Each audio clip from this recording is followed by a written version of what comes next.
Another edition of the Purdue Report at LettermenRow.com. That's Tim May, the 40-year vet. That's Andy Backstrom. I'm Spencer Holbrook. Again, normally the practice report. I'm having some fun, though. It's the Purdue Report, and it's a Wednesday in the Woody. Late start to the processions here. I don't think Ohio State was done practicing until kind of late, so it's a little later than normal. We're going to try to be a little quick, Tim. You know, it's funny. They're going to practice early tomorrow. That's why we're not getting our lightning round with Ryan Day, because they want to get more in sync, you know, their circadian rhythms, or whatever you want to call it, because they've got a noon kickoff on what promises to be a rainy, breezy, maybe even windy, chilly day in Ross-Ade Stadium. So that's why we're not getting our lightning round tomorrow with Ryan Day. But I think we've asked enough questions, the primary one of which is, like, what was my big takeaway? Even though I didn't get to talk to Justin Fry, you guys took care of that. I was over with Larry Johnson and some other coaches and players. But is this offensive line gonna presto changeo get fixed overnight or over a week's time?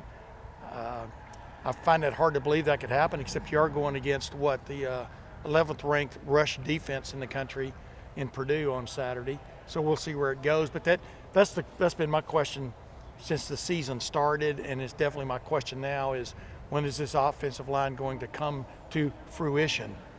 Yeah, I talked to Justin Fry a little bit about that, and if he's ever been a part of an offensive line that has just kind of struggled, and then just snapped together. And he said, well, yeah, you have that unit, those kind of units all the time. Yeah. With offensive line play is almost conducive to that, where you struggle, and then you just figure it out. They're trying to figure it out, Tim. They're talking about coaching. They're not talking about personnel. I would not expect to see a different 5 out there. I wouldn't expect to see 1 swapped out. But they're talking about coaching. They're talking about scheme. They're talking about paring things down, making things simplified. I'll have a full story on that at LettermenRow.com on Thursday. But for now, it's just whatever you can do to get better, they're trying. And that's not like desperation. I don't think we're there yet. But it's certainly understanding that there has to be some sort of urgency to get this thing figured out, Andy. Yeah, and there was urgency even with Brian Hartline, too, was asked about it. He said, you know, it's not good enough. It's not good enough right now. And he was asked the question, well, could you pass more to open up the run? He said, I don't really see it like that way.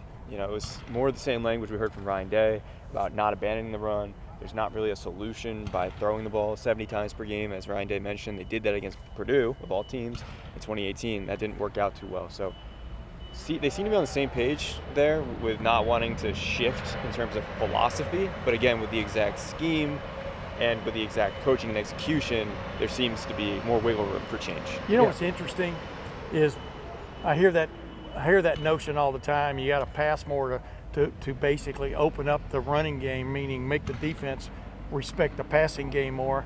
And I'm going, what team in the country would be preparing to play Ohio State and not have respect for its passing game?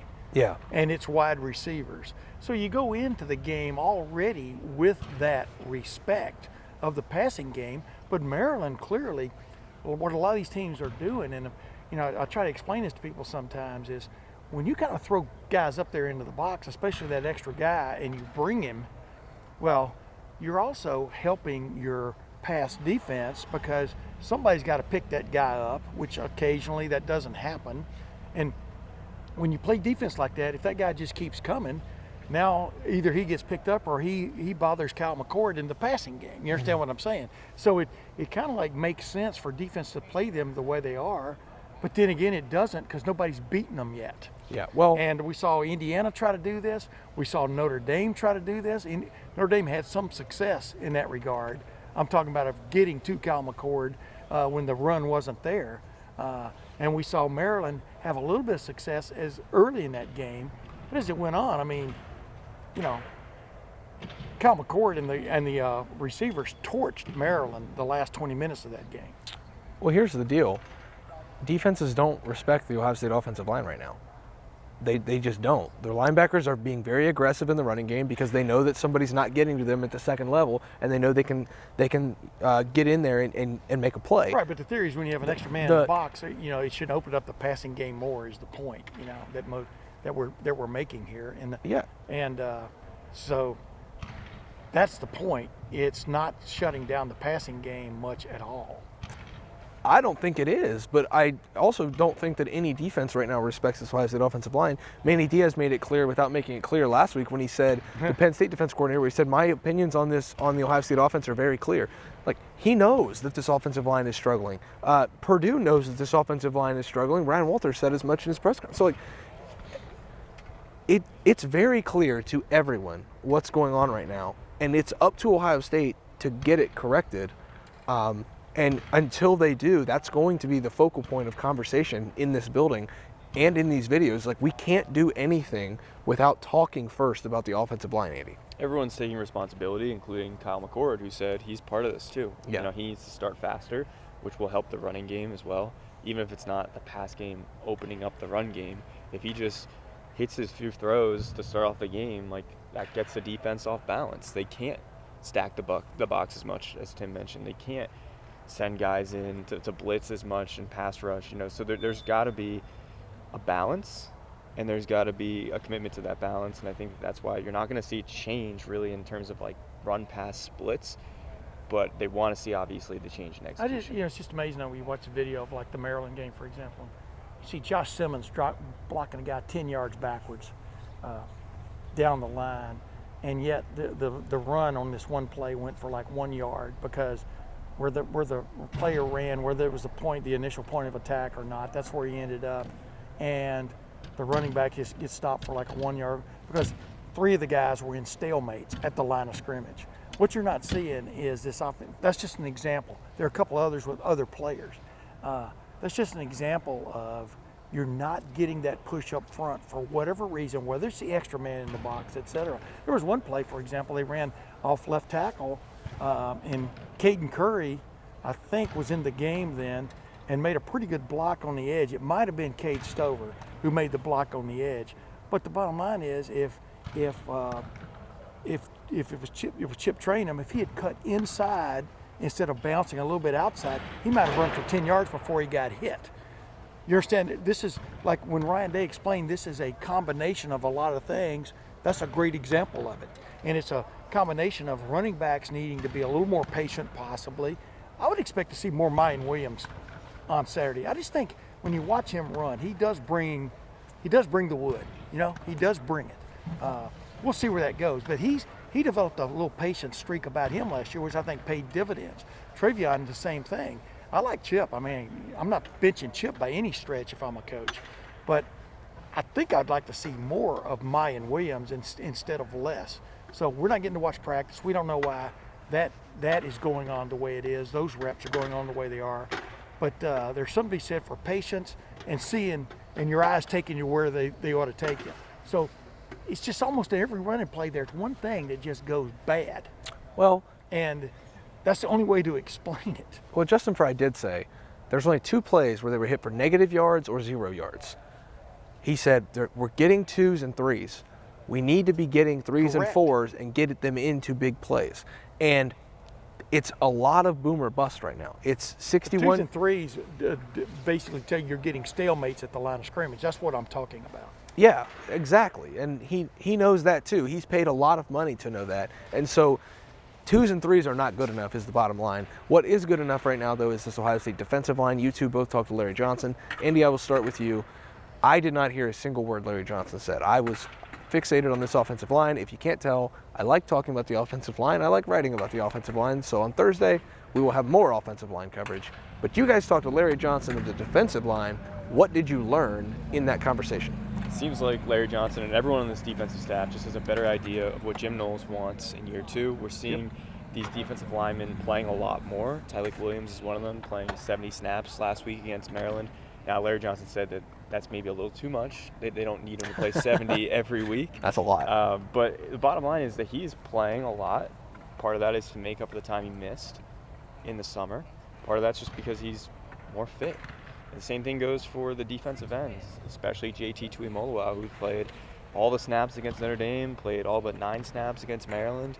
And it really comes down to what he said is like a trust between him and the players to know how much they can play and ask them, hey, are you tired? Can you keep playing? He said the Notre Dame game, there was only 25 snaps in that first half.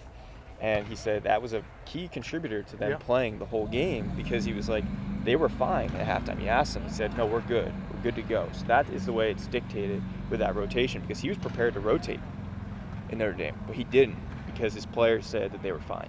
Yeah. I think that honesty and that trust between them is really important to note. I think this defensive line has been delivering, for the most part, the goods, and not necessarily the sacks. But, you know, if you go in a grocery store now, some grocery stores, you have to pay for those sacks anyway. So sacks are overrated when you can just carry it out in your arms. But that's me. That's how cheap I am. Bottom line is JT Tuimoloau has had a hell of a year going on so far. Caden Curry, the last several games, has gotten more time, and you see why, because there's an energy factor with him out there. But then Jack Sawyer also stepped up in several plays last week against Maryland from a pressure standpoint and from being slow playing. Like he slow played one running play where he was kind of left unblocked, and he could have just gone off the reservation, but he didn't. He played it exactly the way you should play it. And I think they got a tackle for either no gain or maybe even a negative yardage on that play with everybody else doing their part. So I like the way this defensive line is playing, but not only is the defensive line playing extremely well on the defense, but Caden Curry, which I'm going to write about for either tomorrow or Friday, whenever you decide to run it, he's helping out with the offense in its short yardage situation and its running game conundrum.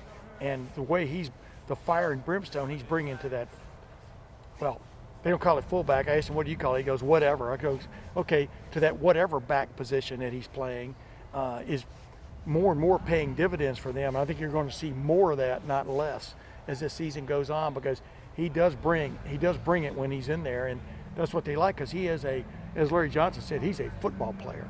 Yeah. When you watched him play in high school, you were as impressed by what he did on offense as what he did on defense, you know, over in Indiana. And so that's my take on the conversation with Larry Johnson, just adding to what Anders, you call him, Andy Backstrom, said. Yeah, this defensive line, I think, is playing at an extremely high level, but the entire defense is too. It's really a tale of two lines right now. It was the best of lines. It was the worst of lines, Tim, as we talked about. That's one of the best of lines and worst of lines also, that line you just had. Yeah, the best of lines and worst of lines. And I'm not saying the offensive line is the worst of lines. Okay? No, it's not. It's not. The pieces are there. But you're talking about a tale of two lines here, where the defensive line is just simply getting it done, and the offensive line is not. And why are we saying that about the offensive line? You know why? Because they can't run the ball.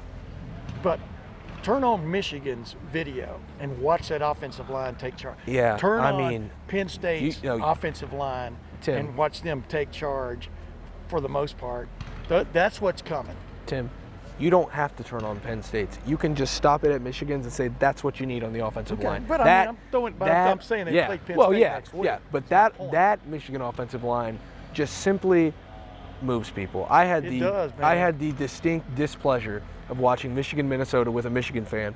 Therefore, I was not allowed to turn the Michigan game off, even when it was an absolute shellacking, and I couldn't watch the other games.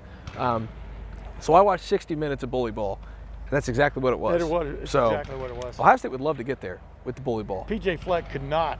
He went on for like 5 minutes with one sentence describing what Michigan looks like on offense and how outstanding they got and how much better they got as that game went along. How much more imposing, how much more dominant. And you can't argue with that at this point. Well, Ohio State is in quest for something similar before they get to that game, and maybe even next week before they get to the Penn State game.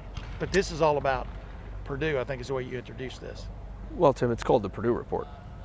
And that's where we're going to leave things, on the Purdue Report. Tim May, the 40-year vet. That's Andy Backstrom. I almost called him Tim Backstrom and Andy May. That's okay. Just don't call me late for the interview. Well, we're already late for dinner, so we're going to get out of here. That's the 40-year vet, Tim May. That's Andy Backstrom. I'm Spencer Holbrook. Thanks for watching the latest Purdue practice report at LettermenRow.com. Go join the club. Become a member, $1 for 1 month, and we'll talk about the pricing after that. For Tim, for Andy, I'm Spencer. We're going to get out of here. Thanks for watching. We'll see you guys back in here on Friday for bold predictions.